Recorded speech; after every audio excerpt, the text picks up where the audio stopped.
오늘은 기쁨의 날입니다. 오늘은 축복의 날입니다. 아멘. 자, 오늘 말씀의 제목 같이 한번 읽어보겠습니다. 시작. 모든 때가 아름답다. 다시 한번 시작. 아멘. 모든 때가 아름답다.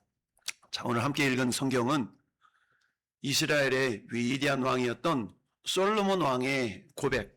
하나님께서는 솔로몬 왕을 통하여서 우리에게 교훈을 주시고자 오늘 성경 말씀을 기록하게 하셨는데요. 특별히 우리 읽은 전도서 3장 말씀 보니까 많이 등장하는 단어가 있죠. 어떤 단어가 많이 등장을 해요? 때라는 단어가 많이 등장하죠. 때. 예, 그래서 때. 보니까 범사에 기한이 있고 천하만사에 다 뭐가 있다? 때가 있다라고 말씀하고 있습니다. 때.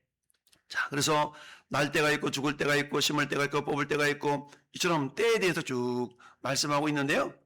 여러분, 우리가 보통 구약적으로 때 그러면은 에뜨라는 단어인데 이 에뜨라는 단어를 시작으로 옮겨서 번역할 때는 두 개의 단어로 번역이 되는데 첫 번째 단어는 크로노스라는 그런 때를 나타내는 단어와 두 번째는 카이로스라는 뜻을 나타내는 때를 나타내는 그런 단어가 됩니다.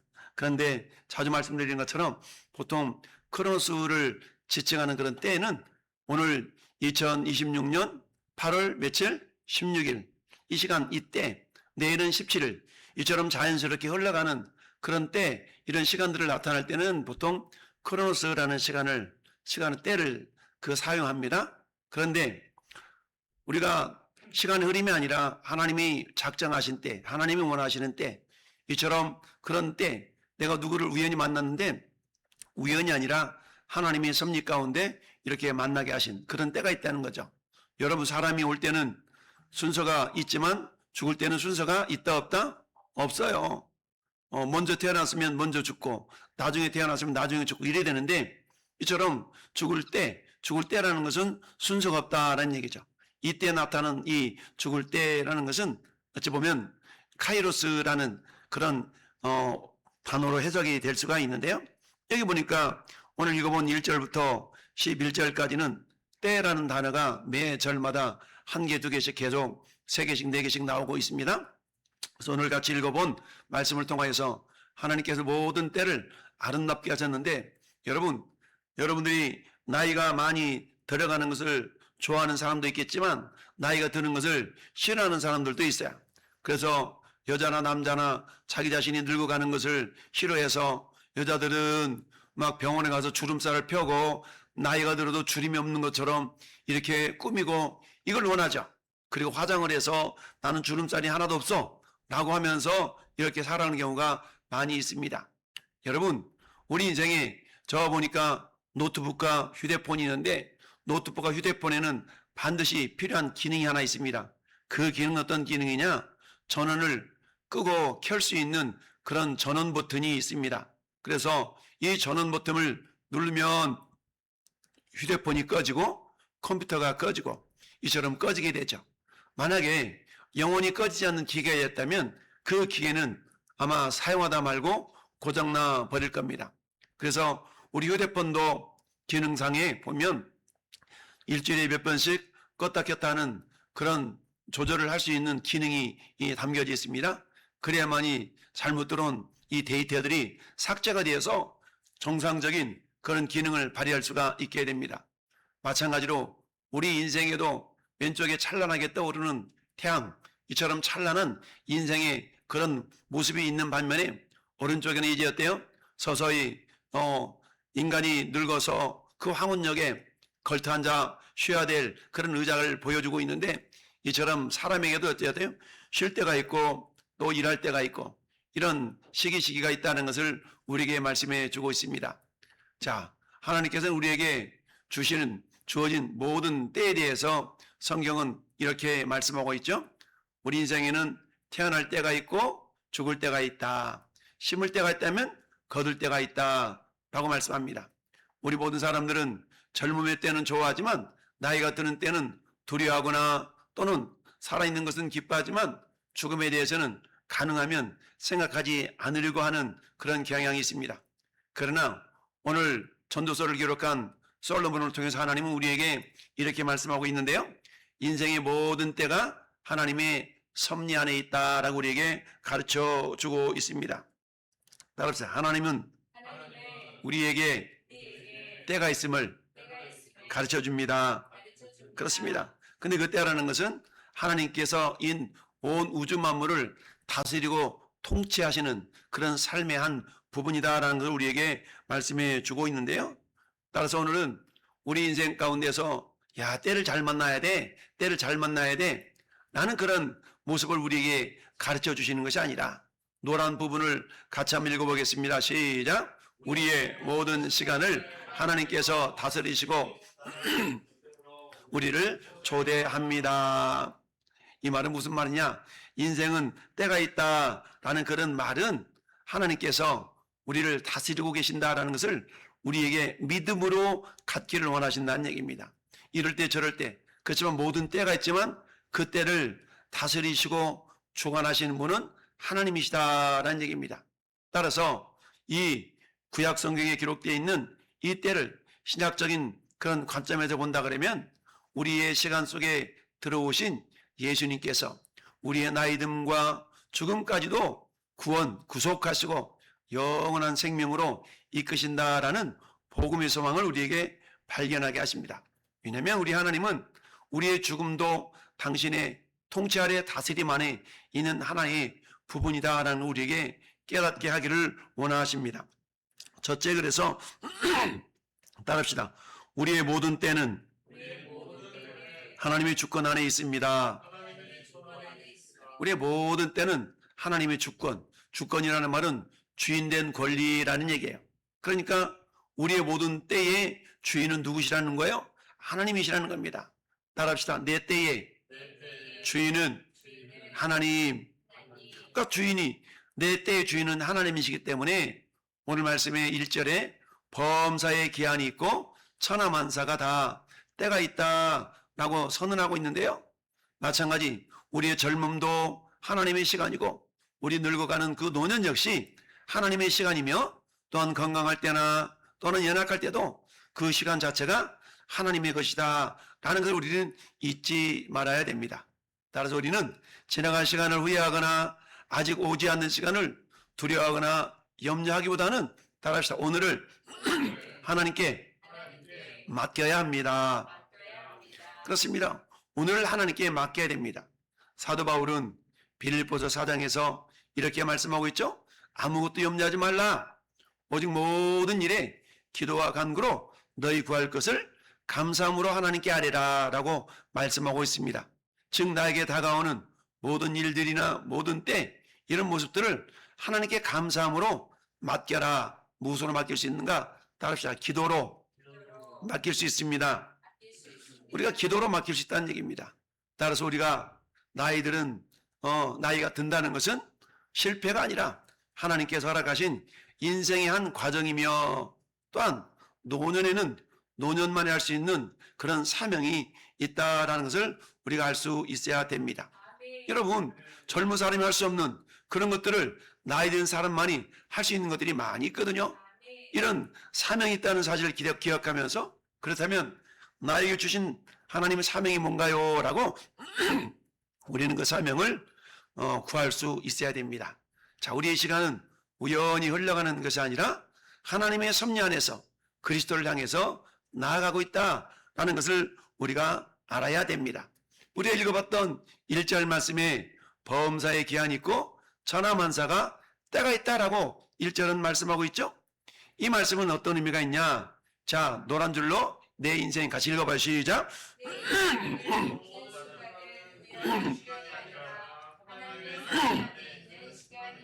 그렇습니다. 내 인생의 모든 순간은 우연한 시간이 아니라 하나님의 섭리 안에서 있는 시간이다.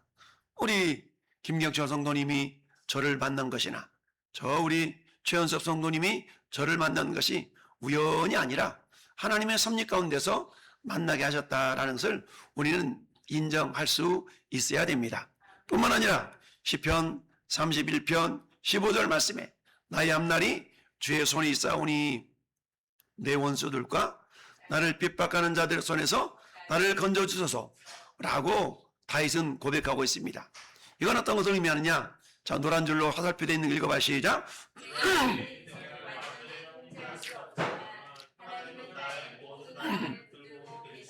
그렇습니다. 내 인생을 완전히 내가 통제할 수 없어요. 그렇지만 하나님은 내 모든 날들을 붙들고 계신다라는 사실을 우리가 믿어야 됩니다. 따라합시다. 하나님은 나의 모든 날들을 붙들고 계십니다. 그렇습니다. 나의 모든 날들을 붙들고 계신다는 사실을 우리가 인정하고 신뢰할 수 있어야 됩니다. 인생은 내가 통제하는 것이 아니라 하나님께 맡게 하는 것이다라는 것을 우리에게 가르쳐 주고 있습니다.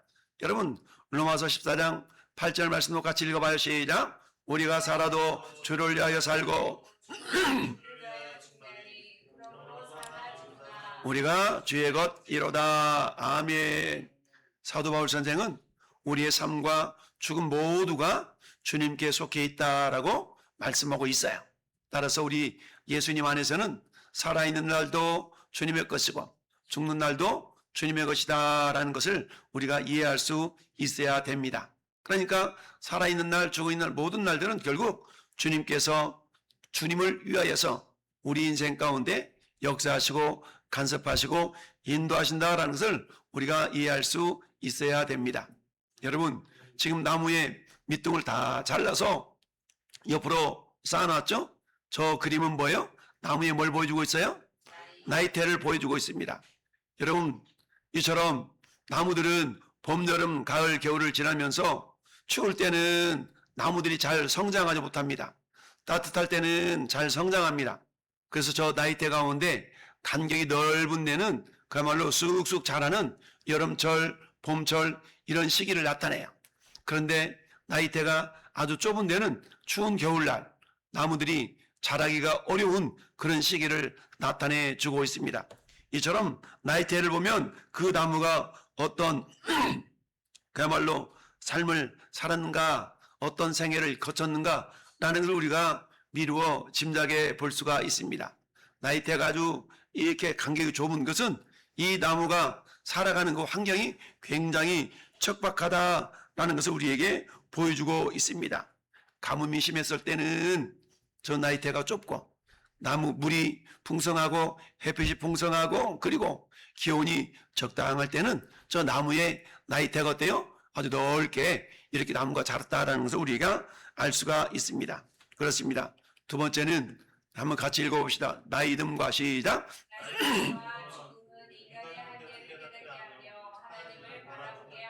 그렇습니다. 여러분, 우리가 아무리 젊어지고 싶다고 해서 젊어지지 않습니다. 내가 빨리 늙어야지 한다고 해서 늙어지는 것도 아닙니다. 하나님께서는 때에 따라서 젊음을 주시고 때에 따라서 우리에게 나이듦과 늙어감을 우리에게 주십니다. 그래서 오늘 솔로몬은 날 때와 죽을 때라는 용어를 사용하면서 인간이 시간의 주인이 아니라 피조물임을 우리에게 깨닫게 해주고 있습니다. 그래서 우리가 나이가 들어가는 것은 우리가 영원히 젊을 수 없고 죽음을 피할 수 없는 그런 한계가 있는 유한한 존재라는 것을 우리에게 보여주고 있습니다. 따라서 성경은 죽음을 아름답게 포장하지도 않습니다. 죽음은 죄의 결과이며 인간에게 찾아온 원수인 것이죠. 성경 우리에게 이렇게 말씀합니다. 죄의 삭은 사망이요 하나님의 은사는 그리스도 예수 안에 있는 영생 생명이다 라고 말씀하고 있죠. 따라서 죽음의 현실은 우리를 절망시키기 위한 것이 아니라 영원하신 하나님을 바라보게 하는 그런 거울이 된다라는 것을 우리가 기억할 수 있어야 됩니다. 그리고 예수님도 어때요?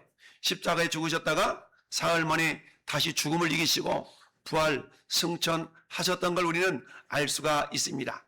예수님이 죽음을 이기셨기 때문에 성도는 죽음을 바라보면서도 부활의 소망을 붙들 수 있어야 됩니다. 따라합시다. 나는 죽음으로 끝이 아니라 다시 산다.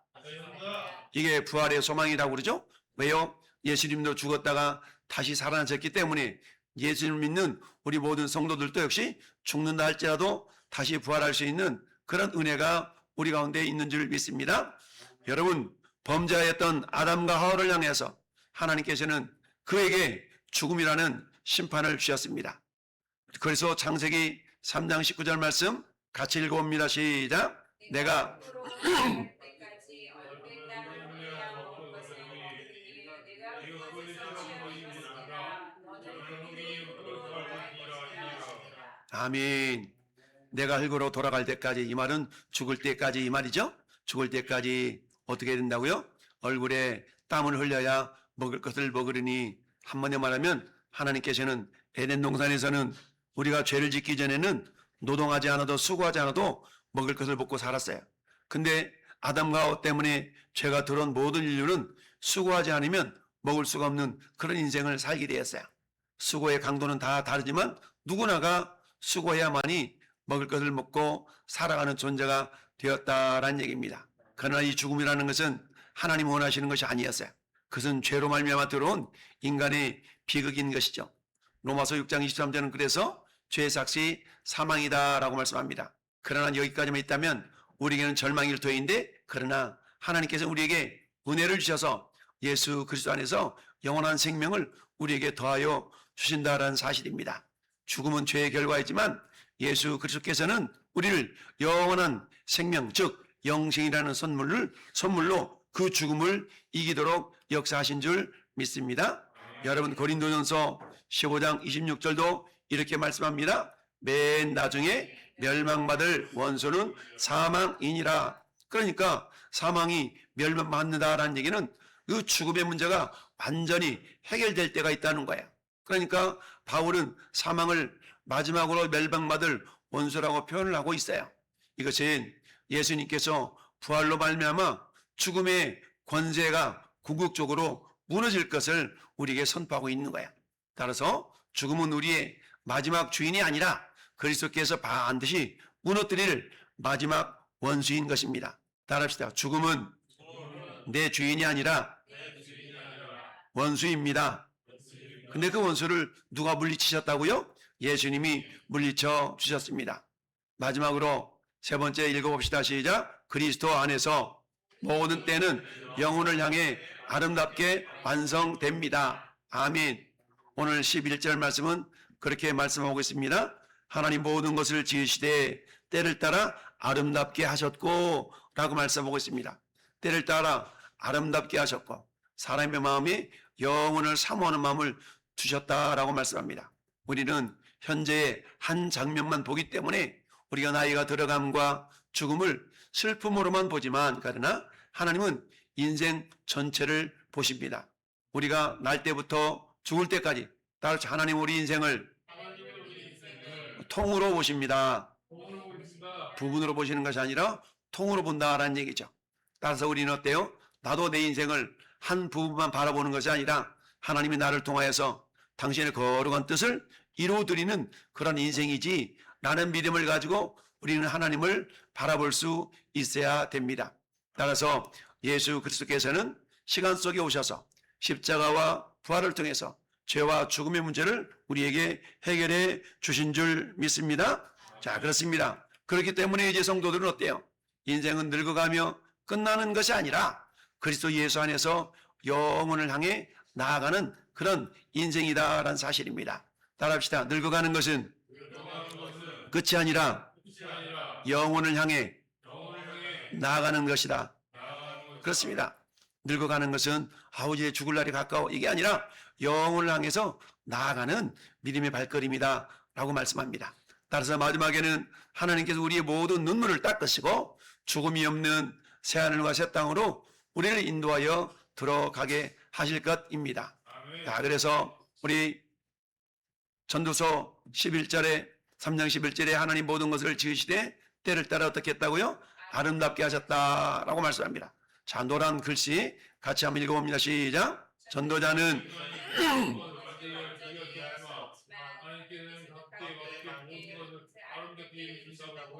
그렇습니다. 하나님은 반드시 합력하여서 선을 이루시는 하나님이시지 않습니까? 지금 내가 눈에 볼 때 내 인생이 아름다워 보지 않는 그런 모습이 보여진다 할지라도 우리 하나님은 내 인생의 전체적인 그런 계획 가운데서 그것을 아름답게 변화시켜 나가는 전능하신 하나님이다 라는 사실 우리가 믿어야 됩니다. 따라서 우리 인생이 때로는 힘겹고 어렵고 왜 이러지? 왜 나한테만 이런 일이 일어나지? 라고 그런 어떤 고통과 고민을 하나님 앞에 토로할 수 있지만, 그러나 하나님은 그 모든 것들도 마침내 아름답게 열매를 맺어 가실 수 있는 능력의 하나님이심을 우리가 믿어야 됩니다.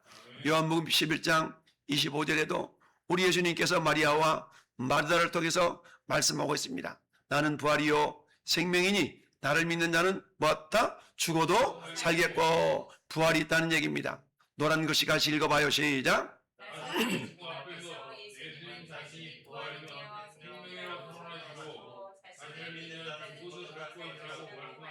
그렇습니다. 나사로의 죽음 앞에서 동생 오라비 나사로를 죽음으로 먼저 보냈던 마리아와 마르다가 슬픔 가운데 빠져 있었어요. 그때 우리 예수님은 아니야, 이건 죽음으로 끝이 아니고 다시 살아나는 부활이 있어 라고 하면서 위로해 주셨다는 사실입니다. 예수님은 죽음을 설명만 하시는 분이 아니라 죽음을 깨뜨리시는 영생의 생명의 주인이십니다. 할렐루야. 우리가 따라서 그 예수님을 믿을 때 우리에게 영원한 생명이 보장된 주인공들인 것을 우리가 믿어야 됩니다. 여러분, 계시록 21장 4절에 영원한 천국의 모습을 우리에게 보여주고 있습니다. 같이 읽어봐요. 시작. 모든 눈물을 그 눈에서 닦아주시니 다시는 사망이 없고 애통하는 것이나 곡하는 것이나 아픈 것이 다시 있지 아니하리니 처음 것들이 다 지나갔음이러라. 아멘. 모든 눈물을 그 눈에서 닦아주시니. 이 땅에서는 희노애락, 슬픔과 아픔과 고통이 있잖아요. 때로는 남들이 모르는 눈물을 흘려야 할 때도 있어요. 그러나 영원한 하늘나라에서는 그 눈물을 우리 예수님이 다 닦아주셔서 이제는 다시는 아픈 것도 없고 눈물 흘릴 것도 없고 그 다음에 슬플 것도 없는 그런 날이 반드시 우리에게 다가온다는 사실입니다. 그래서 하나님께서 새하늘과 새 땅에서 자기 백성과 함께 하셔서 죽음과 슬픔과 고통을 완전하게 제거하실 것을 우리에게 약속해 주셨습니다. 다른 성도의 마지막은 죽음이 아니라 죽음이 사라진 하나님의 나라 천국인 줄 믿습니다. 그렇습니다. 결론으로 오늘 솔로몬은 이렇게 말씀합니다. 따라합시다. 모든 때가 아름답습니다. 그렇습니다. 모든 때가 아름답다라고 말씀하고 있습니다. 우리 인생에는 태어날 때가 있고 죽을 때가 있고 집을 젊을 때가 있고 또한 늙을 때가 있으며 웃을 때도 있고 울 때도 있습니다. 그러나 그 모든 때를 하나님의 손에 맡겨 드릴 때에 우리 인생은 결코 헛되지 않을 줄 믿습니다. 할렐루야. 그렇습니다. 예수 그리스도께서 우리의 시간 속에 들어오셔서 십자가와 부활로 우리의 죽음을 영원한 생명의 소망으로 바꾸어 주셨습니다. 모든 때가 아름답다라는 말은 모든 일이 항상 즐겁다라는 뜻은 아닙니다. 죽음이 즐겁다는 말도 아닙니다. 늙어가는 것이 아무런 아픔이 없다는 것도 아니에요. 그러나 성경이 말하는 아름다움은 같이 읽어봅니다. 거기 시작. 하나님께서 우리의 모든 때를 사용하신다는 아름다움입니다. 아멘. 하나님은요, 우리의 기쁜 때만 사용하시는 것이 아니라 우리의 슬픈 때도 우리 아픈 때도 우리의 여러 가지 어려울 때도 그것을 사용하셔서 반드시 아름답게 열매를 맺어 가신다라는 사실입니다. 그러므로 사는 성도 여러분, 오늘도 하나님을 신뢰하며 주어진 때를 감사하며 살아가고 마지막 때에는 부활의 소망을 붙들고 주님 앞에서는 우리 모든 성도가 될 수 있기를 예수님의 이름으로 축원합니다. 아멘. 따라서 우리 이렇게 기도해야 될 줄로 믿습니다. 첫째, 우리 모든 시간을 하나님께 맡길 수 있도록.